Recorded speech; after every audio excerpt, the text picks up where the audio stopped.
हाँ भाई शेख साहब है तेरी।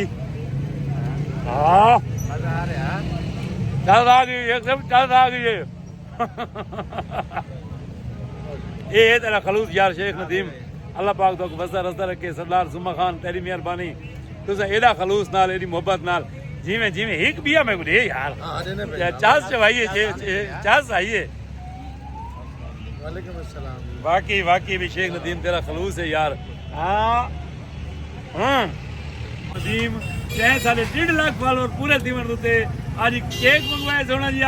असा सरदार जुमे खान चंद भी ममनू मशहूर है ते शेख साहब दे ममनू मशहूर है। एदा सोना इतने खलूस नाल इतनी मोहब्बत नाल सेलिब्रेट किते। एक दफा क्लैपिंग करो जो सारे संगती भाई।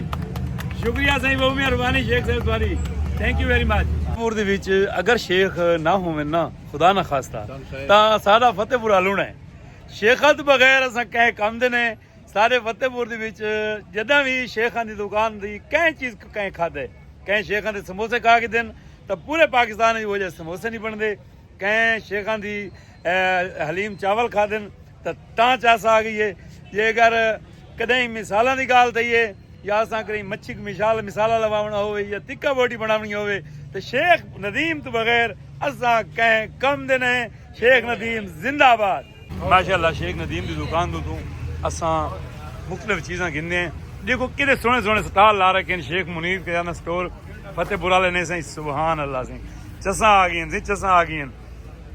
हाँ मैं जुम्मा खान ठीक बताए माशाल्लाह शेखा को देखो सी दुकान माशाल्लाह भरी लाती है। मिर्च मिसाले ते क्या चस्सां ते यार फतेहपुर दे विच अगर सारे शेख ना होवे ना तो सारे फतेहपुर यानी इवें आखो जा अलूणा थी वेंदे। जदन इस जिवें जिवें चस चवारी थी जुमा खान ते चस चवारी थी। ये मींढी दा सामान होंदे खास तौर ते ये माशाल्लाह से चस्सा चवारी थी शेख नदीम। एक गुड़ भी पिए से माशाल्लाह सही मच्छी आज ये ना पे तलवेंदे ते छोटी बड़ी करेंदे पे सेलिब्रेशन। वाह भाई वाह।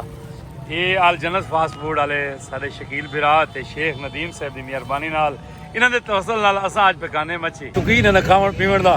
शेख नदीम आज की शब बनाने पे आज जनाब मच्छी बनदी पई, टिक्का बोटी बनदी पई, हाय सीख कबाब बनदे पे, हाय ना जनाब मटन पुलाव बनदा पे जनाब। सागू इवें कर दे जी मैं तू है इंशाल्लाह इंशाल्लाह। शुक्रिया जी शेख साहब तुहाडे अस ममनू मशकूर हैं। तुसां सारे 1.5 लाख फॉलोअर दूते केक कट है सेरेमनी की छोटी जी बहुत मेहरबानी सही। शुक्रिया शेख साहब बहुत मेहरबानी।